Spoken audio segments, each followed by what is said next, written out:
What's up, guys? Mike Gross here from rockingguitarlessons.com. What are CVT lessons? You probably haven't heard of them before. It's because it's something I came up with for my students, actually students that have trouble doing the set day, set time thing by taking the private lessons on Skype. And what CVT stands for is Custom Video Tablature Lessons. They're actually working out really good. I've got quite a few people actually wanting to go this route. And I'll explain it here. I do have it on my website, rockingguitarlessons.com. You can go there to read up about it. I have a tutorial there as well, but I'm doing one here on this channel, so let's talk about it. Custom video tablature. What I do is I transcribe whatever it is that you'd like, that song that's been driving you nuts for 25 years or 2 years or whatever. Transcribe it by ear. I don't use other programs. I don't use anything but my ears, and it's one of the few things that that have always served me pretty well. Finely tune it. I hand write it on tablature paper for you. I time stamp it, which basically will, well, I'll get to that in a second. I time stamp it, subgroup things for you, and when I'm done, I scan all the tabs and I send them to your email. And for most of my students, they want complete songs, man. They want the whole thing, guitar solo and all, but the word custom means exactly that. So I have some students that will skip over the solo, or they'll say, you know, Mike, you let me know if you think it's something I can handle. I'll take the solo. If not, you know, they'll leave it to me. I even have one student that let me pick his CVT lesson. How cool is that? Dominic! But anyways, that was pretty cool that you trusted my judgment on that. I have a few students that are, actually I have one I have to start this week that's just going to be a guitar solo from a certain song. And anyways, what I do is, after I do all the tabs, I record the lesson out here at the RGL studio, upload it to YouTube, and you heard me talking about time stamping earlier. What time stamping is basically where you can match it up to the actual song so you know where you're at.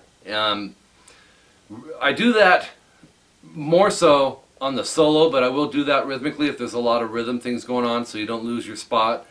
But for the leads, it really comes in handy. You can see from 1 minute and 36 seconds to 1 minute and 46 seconds, maybe a fast riff that's in the solo, you can go and match that up with the tabs and be able to keep up with it, because the concept that I use a lot is called subgrouping, or rock and block subgrouping, which is just taking small pieces and you go over it and over it. I mean, you can add one note to a little phrase and lo and behold, man, you've got a whole different feel going on. So subgrouping can be something as small as 2 notes, which I usually won't do them in that. They're usually, you know, 4 notes. It just depends what the little lick is that we're working on, or riff. And then you know, have you practice them on a smaller scale, and then we go over the next subgroup, which may be 8 notes, and then you can go back, you keep playing that, and then you go back to the first one you did, you connect that with this one, and it's like putting pieces of a puzzle together. I find it that it's really the most effective way.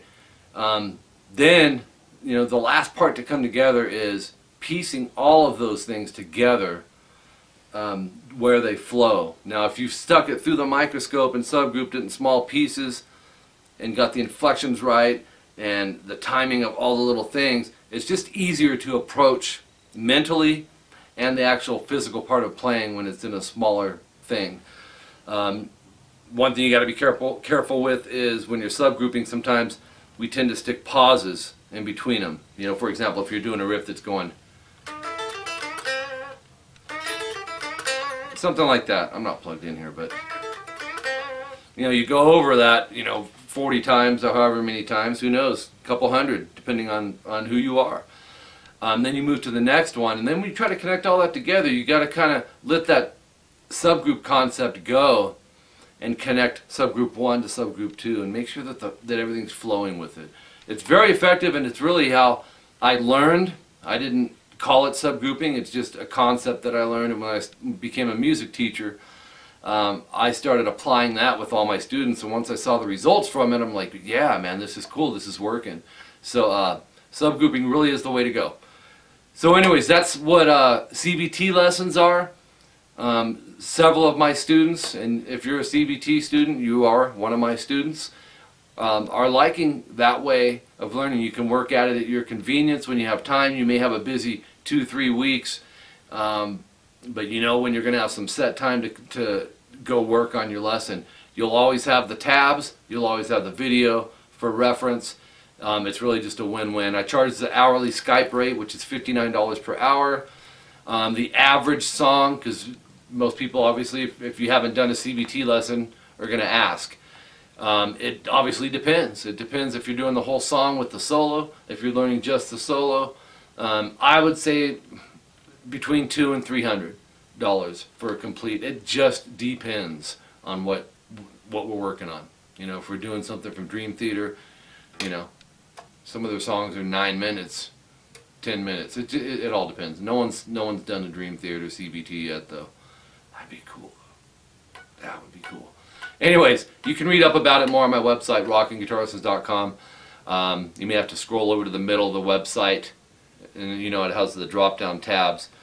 I need to look it up so I can just like get it right instead of send you on a search mission. But you know it is in there. You look for CVT lessons, click it. It'll take you to another video, and it talks about it, how it works, and all that good stuff. My email is mike@rockingguitarlessons.com. You could email me there if that's a route that you want to go. Once we do that, I end up giving all my students my cell number because it's really the fastest way to contact me. I want my students to be able to reach me quickly. You know, if I'm out of town for a couple days, I'll have my cell phone on me, and I'm there for you guys even after the fact. If you have questions, that's one of the things that I provide, is being there for you guys. You know, if you have questions, I'm your teacher. That's what a teacher should do. Alright, so until next time, I'm Mike Gross, rockingguitarlessons.com. Check out the CVT lessons. We'll see you guys later.